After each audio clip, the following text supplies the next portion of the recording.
What's up, everybody? Chris Evans here, back with another episode of One-on-One with Chris Evans. Now, if you don't know by now, I love collecting video games. So in this month's video of One-on-One with Chris Evans, I wanted to show you guys just some of the game pickups that I got this month. I collect video games from retro all the way up to now, and for the main event of this video, I have a box right here that I paid $8 for everything that's inside the box. But before we get to this $8 box that I got at the thrift store, I'm going to show you other stuff that I got at other thrift stores, because I find that going to thrift stores, you're not going to find any better deals than that, and I'm going to show you right now. So one of the places I go to is Bookman's.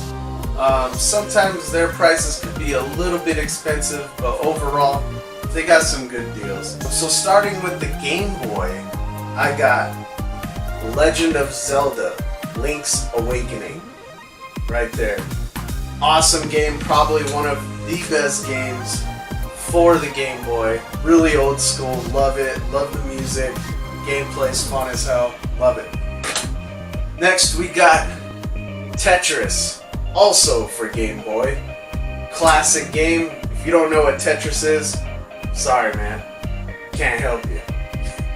Get cultured. Alright, next we're moving up to Super Famicom. I got a Super Famicom game because I got a project coming up that I want to do for the Super Nintendo. But for the Super Famicom game, I got Batman Returns. That's right. So in another video, I'm actually going to show you how to mod your Super Nintendo to play Japanese imports like this. But that'll be another video, and we'll get to that. Next up, we're moving on to the Sega Genesis. First up, Streets of Rage 2. One of the baddest freaking beat-em-ups for the Sega. Love this game. Awesome attacks. I love being the guy with the boxing or the MMA gloves, you know, doing that uppercut, just freaking destroying people. But yeah, right there, Streets of Rage 2. If you hadn't played it, this is a must for the Sega Genesis. And then next up, we got, bam, WrestleMania the arcade game. Super fun, and also another must-have for the Sega Genesis. Think of it like it's a WWF game. That's right, I said WWF. They were called that back in the day. It used to be in the arcades, that's why it's called the arcade game. But think of like Mortal Kombat mixed with a wrestling game. And then you got WrestleMania the arcade game. Super fun, love it, play it with your friends. Really hard too. Next up, we're gonna move on to the PlayStation 1. And first game I got, Jet Moto. Bam! Right there. Jet Moto is a classic, racing these futuristic jet skis that kind of like hover above the water. I can't really tell if they hover above or like are in it, but super awesome. Some of the crashes in this game just crack me up. Very fast paced, very fun. Lots of hours of fun in this game to unlock tracks and stuff, so definitely recommend it. Another game for the PlayStation 1, we got WCW versus the World. Now again, not the greatest wrestling game in the world, but I had to get it because, you know, nostalgia. Nostalgia gets to me, you know. Playing this game, the mechanics in it are not that great at all, but it's still fun. It's just, you know, it's just one of those games I had as a kid that I wanted to get again and just kind of mess around and beat them up. Alright, next up we're moving on to the PlayStation 2. First up we got Splashdown. Now I know this may look like a whack game from the cover. Turn it around and it's full of awesomeness. Even more awesomeness when you plug it into the PS2 and start playing. It's got awesome music. The music's probably one of the best things about this game. You're racing sea dudes on the water on these tracks. You can pull off awesome tricks, but again, the best part for me about this game is just listening to all my old high school rock music that I used to listen to back in the day. Next up, for the PlayStation 2, we got Spawn. Now, I'd never played Spawn, honestly, until I got this. It's pretty awesome. fighting demons using these magical powers that you have that you can gain more powers and use it against them. I really don't know how to describe it. It's just kind of like a beat 'em up, 3D beat 'em up. But yeah, it's fun. There you go. Next up for the PlayStation 2, we got Simpsons Road Rage.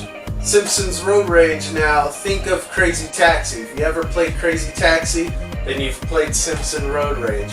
Except it's got all the Simpsons characters in it. So you basically drive, you can pick Homer, Bart, Lisa, Marge, and other characters. You can unlock other characters and their vehicles as well. And you basically, just like Crazy Taxi, driving around, picking up characters, earning fares, beating the clock, getting from place to place. Different challenges for some of the characters, like you can't crash into things or you have to make a certain time limit. So that's Simpsons Road Rage. A lot of fun. Suggest you try it. Another PlayStation 2 title is Kingdom Hearts. Now I know some of y'all are gonna, destroy me in the comments section, but I've honestly never played a Kingdom Hearts game in my life. So this will be the first one I play, and maybe you know what? I'm not going to say maybe I'll do a Let's Play, because I am going to do a Let's Play. Every game I have, every game I own, you will see a Let's Play of it, so it's only a matter of time. Next PlayStation 2 game I got is Teenage Mutant Ninja Turtles. Never played this one either, but I played a little bit of it when I first got it. It's basically, 3D beat 'em up.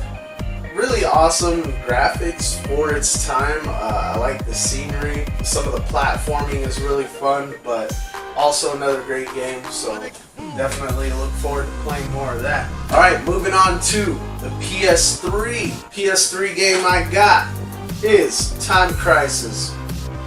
Time Crisis Raising Storm. Inside it also comes with Time Crisis 4, except it doesn't have, you can't use the move controllers on the old Time Crisis 4 I got. So I wanted to get this because I got the rifles and everything and the move controllers, and I wanted to do a Let's Play, so I had to pick this game up.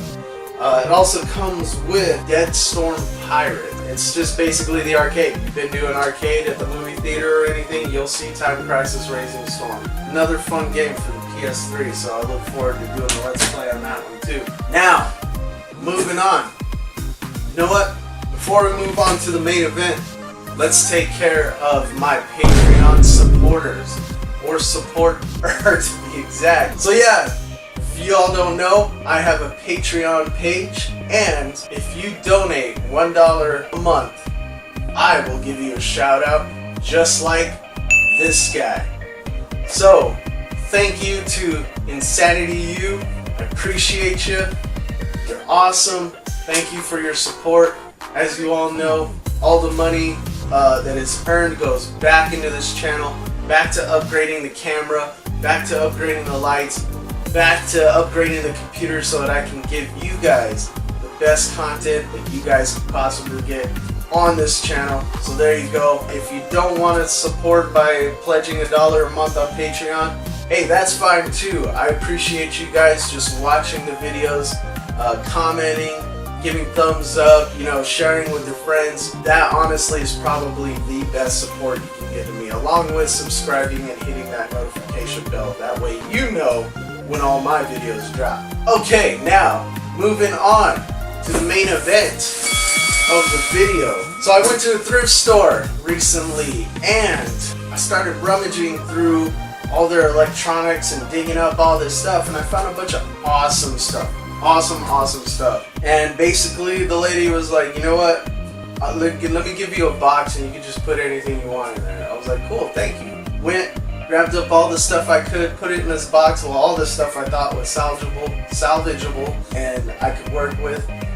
So she basically looked inside the box and said, you know what, I'll give you this box for $8. Hey, I can't beat that. So what did we get for $8? Well, first off, we got a Super Nintendo controller.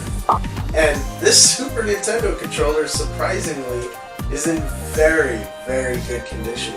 It practically looks brand new.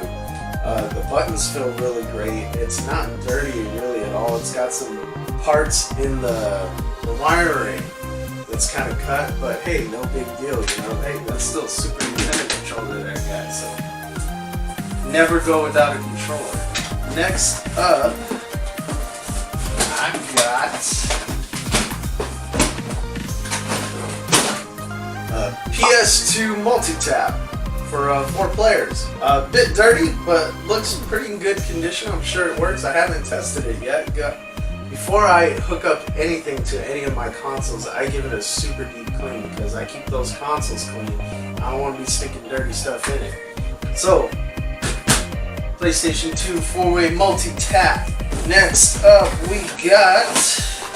I got this Game Boy Advance SP. Really good condition. Really surprised. It didn't work when I got it, but I definitely paid for batteries and I got it hooked up. So now that I got it working, I also, this didn't come with the box by the way, but I purchased also a charging cable for the Game Boy Advance. So I will definitely be making use of this thing. I've never had one before, but hey, now I do. So to go along with the Game Boy Advance, we got some Game Boy Advance games. First up, we got Rats. Yeah, I don't know. I haven't plugged it in. I haven't played it. I have no clue what it's about, but hey, I got Rats. Next up, we got Lizzie McGuire 2, Lizzie's Diaries. Again, never plugged it in, never played it, so who knows what that's about. Maybe I might do a video, we might find out together what it's about. I also got a Game Boy Color game, Harry Potter. Again, another game that I've never played before in my life. So, there you go, Harry Potter. Let's see, what else do I have in here? Well, next up, we got PS3 game, we got Skyrim. Skyrim's an awesome game, and the cool thing about this is inside it came with the instruction manual, so that's always a plus, but it also came with like a special edition map that I'm going to show you guys. So yeah, this special edition map looks freaking awesome. It's textured, so it feels like an old school map, but yeah, there you go. It's pretty awesome. So yeah, Skyrim and a special edition map to go with it. Next up, I got another PS3 game, MotorStorm. MotorStorm's an awesome game. I don't know if you played it, but you can play like as a four-wheeler, trucks, semis, dirt bikes, and it's all one crazy off-road race, just freaking crashing into each other. It's really intense, but yeah. That's MotorStorm. It's one of the first games that like really, it was like a PlayStation 3 game, first racing game. So really like it. So I'm glad I got that one back. I used to have it back in the day, but again, I didn't save onto it because, as you all know, I just now started game collecting like about four months ago. So stuff that I used to have, I'm kind of getting back again that I want to hang on to. Stuff that I used to like Skyrim and MotorStorm. So I'm pretty happy with those. Next up, we got a PlayStation 2 game. It is Salt Lake 2002 Olympics Games. It's one of the officially licensed Olympic video games. Never really played it before, but hey, you know what? We're gonna check it out together one of these days. Next up, we got the Street 3. I've never played any of the Street games, but I've heard a lot about them. I've heard they can be a lot of fun, kind of like NFL Blitz. But kind of like street football, I guess. So, interested to see what that's all about. And then next up, we got Sonny Garcia Surfing. Yes! I don't know why I'm excited about this. Maybe it's just the name Sonny Garcia, but never played this game before, ever. But there you go, you know. Again, another game we're going to have to figure out together one of these days. Now on to the really awesome stuff. I got also in here 2 Game Boys, the OG ones, the original ones. This one didn't come with a backing, but hey, you know what? And also, none of these worked. So when I found these, the lady's like, you know what, just give me a fair price for them. What do you want to pay for them? And I said, well, can I test them first to see if they work? And she's like, sure, does it need batteries? Yeah. And I told her what batteries it needed. Put the batteries in, turned it on, nothing. Neither one of them worked. Well, I was like, well, they don't work. So, you know, she's like, oh, okay, then just give them back and I'll toss them in the trash. And I was like, no, don't do that. I was like, I'll take them. Because my idea was I was going to take them and just kind of clean them up on the outside and just kind of put them on the shelf for display. You know, just to have, you know, a piece of history sitting on my shelf in the living room somewhere. But then I got to thinking, what if I fixed them up? I don't even know how, but I'm down to learn to try. So YouTube videos later, here you go. Now I got a working Game Boy. I don't know if you can see this here. Let's put in Zelda Link's Awakening. Bam, look at that. I don't know if y'all can see that, but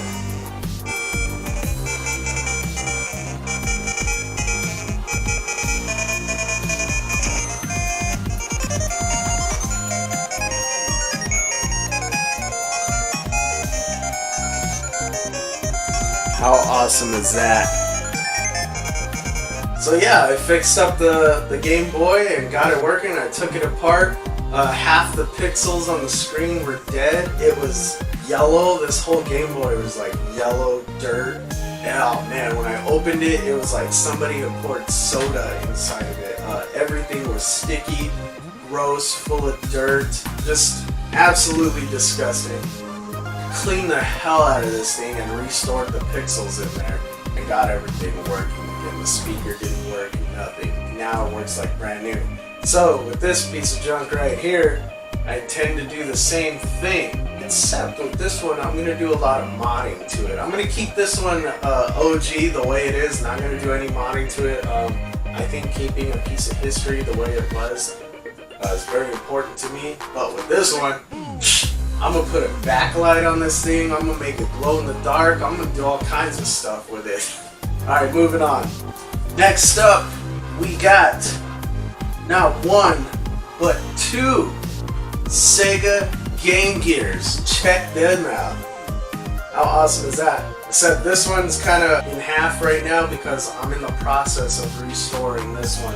Neither one of them worked, neither one of them turned on or anything. So right now with this one, I'm just waiting for the capacitors to come in the mail. In the meantime, cleaning it, watching videos, learning how to solder because it's gonna need some soldering those capacitors and desoldering the capacitors.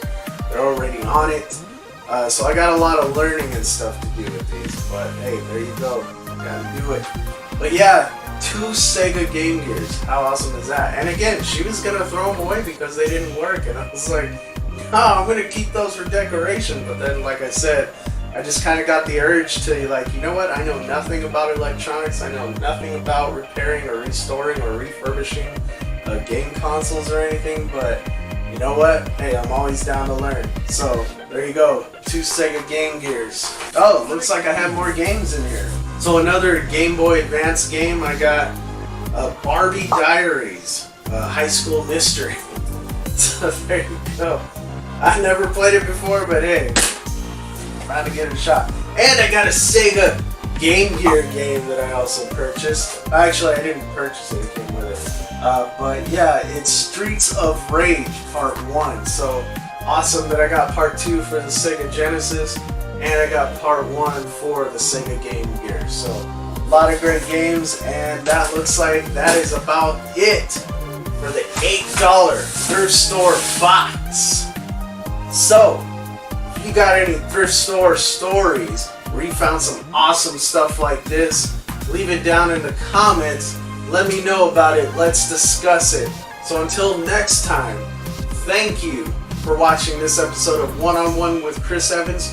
Don't forget to like, subscribe, hit that notification bell, and I will see you later.